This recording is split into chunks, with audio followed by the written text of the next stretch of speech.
அருமையானவர்களே, இந்த நாளிலும் அவனுடைய வார்த்தையை நான் இடத்திலே கொண்டு வருகிறேன். யாத்திராகமம் 15:26 நான் படிக்கிறேன்.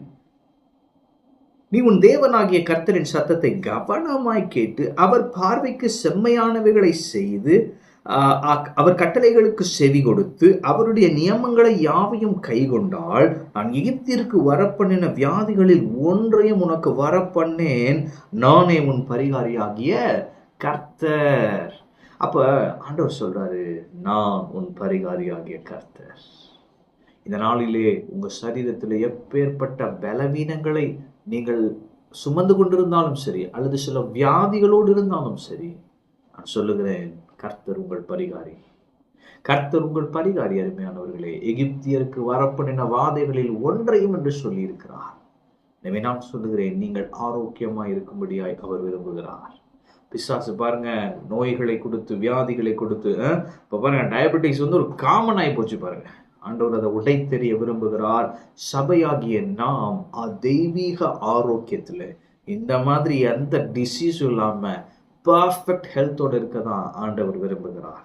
அப்ப இதுக்கு முன்பாக அநேக காரியங்களை சொல்லியிருக்கிறாரு.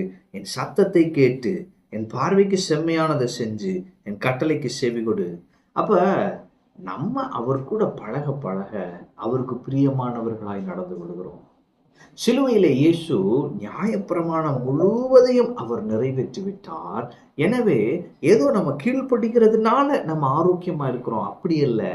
இயேசு நமக்காக கீழ்ப்படிந்ததினால், இயேசு நம்முடைய பலவீனங்களையும் அக்கிரமங்களையும் தன்மேல் ஏற்றுக்கொண்டபடியால், அவர் நமக்காக அடிக்கப்பட்டபடியால் நாம் குணமாயிருக்கிறோம். ஆமென். நாம் சுகமாயிருக்கிறோம், நாம் ஆரோக்கியமாயிருக்கிறோம். எனவே இதுதான் சத்தியம். இந்த சத்தியத்தை நான் ஒவ்வொரு நாளும் அப்படியே அறிக்கை செய்து அது நம்முடையதாக்கி கொள்ள வேண்டும். பாருங்க, நம்ம நெகட்டிவ் வேர்ல்டில் நிறைய அப்படியே இழுத்து கொண்டே இருக்கிறோம். ஆனால் ஆண்டவர் சொல்றாரு, என் வசனத்தை எடு, என் வசனத்தை படி, நான் உன் பரிகாரியாகிய கர்த்தர், என் சத்தத்தை கவனமாய் கேட்டுட்டே இரு, நான் சொல்றதன்படி நீ செஞ்சுட்டே இரு, நீ ஆரோக்கியமாக இருப்பாய் என்று சொல்லுகிறார். எனவே நாம் ஆரோக்கியமாக இருப்பது தேவ சித்தமாக இருக்கிறது. அவர் நம் பரிகாரியாகிய கர்த்தர் நம்மை குணப்படுத்துவார், நம்மை ஆரோக்கியமாக வாழும்படியாய் வழி செய்வார். இனி உங்க சரீரத்தில் அந்த பலவீனம் இருக்காது. உங்க பலவீனத்திலிருந்து நீங்கள் விடுதலையாக்கப்பட்டீர்கள் இயேசுவின் நாமத்தில். ஆமென். கர்த்தர் உங்களோடு இருக்கிறார். கர்த்தர் உங்களை ஆசீர்வதிப்பார்.